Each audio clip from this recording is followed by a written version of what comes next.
YouTube, it's time for a fire build. And before you say anything, viewer, no, we're not using the Fallen Lord's Sword in this build. According to the internet, that's the best weapon to use for a fire build, but according to common sense, that's bullshit.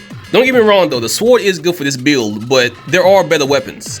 Depending on who you are and how you like to play your builds, you may just want a faster weapon. And if you want that, check out the Grinning Axe, plus 10. Now this weapon does physical, fire, and wither damage to a target. It also inflicts 80 points of burn and 80 points of ignite to a target. Again, I'm not saying that it's better than the Fallen Lord's Sword, I'm just saying that it may be faster and better for some people to use.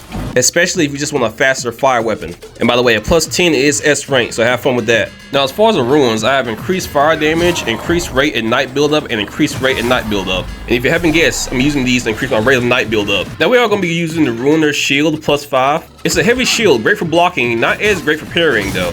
It can be found in Fitzroy's Gorge once you defeat the Ruiner boss. And from what I looked up and what I've noticed from it, it's good at blocking fire damage, but it's not the best at blocking other damage types.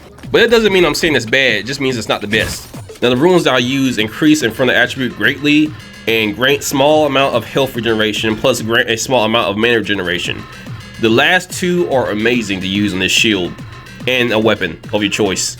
Now the regeneration of mana and health isn't fast at all, but it may keep you from using your heals and little blue rocks as much. So definitely use these if you're going to make this build. The next item is going to be Queen Sophestia's Callus plus 9. Now this Callus is S rank and it's supposed to be the strongest fire Callus. And from what I learned, you can either kill her in a boss fight and get this Callus, or you can finish her quest line after you beat the Sundred Monarch, aka the second to last boss. You can find the Callus in the last place she was at in Brammus Castle. Now one thing I didn't know about this Callus is that it also gives you 5 extra spell slots, which is honestly just amazing because it means you don't have to use an item like the Miner's Pendant, which is honestly the only other item I know that gives you 5 extra spell slots. But let me know if I'm wrong. There could be more items that give you more spell slots, but as far as I know, that's the only other one that does that. Now you can use any fire spells you want for this build, but I will recommend 3 spells. The first spell I'm going to recommend is the Blistering Salvo. This is great for physical damage and burn buildup. You need 18 Inferno to use it, and you can find it with the Proselyte enemy or the Fire Soldier with the long sword. Now those guys do appear all throughout the game, so it could drop from either one of those guys. I don't want to tell you a specific one and get your hopes up, because honestly it could differ for each person. The next spell, and one of the more coolest spells in the game, is called the Infernal Hound spell. Takes 30 Inferno in stats to use, and as you can probably tell by the name, it summons Rogar hounds to blast fire like a flamethrower in basically 3 different directions.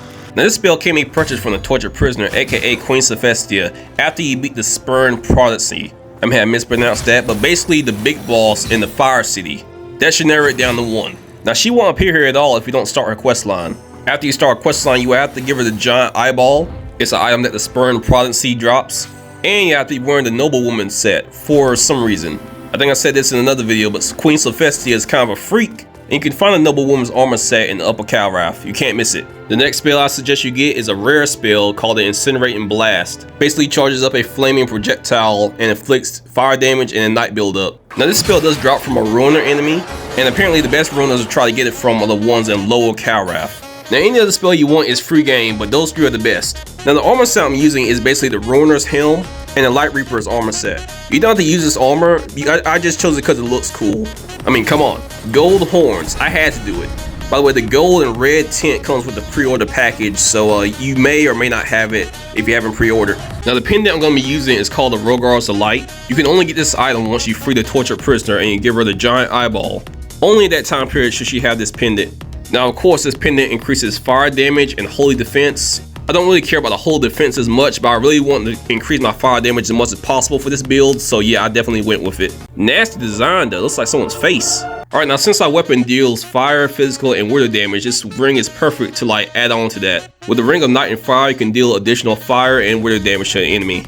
Now this ring can be picked up by heading from Fitzroy's Gorge to Lower Calrath. It should be pretty easy to find, but let me know if you can't find it in the comments. And you know, I'll try to help you out.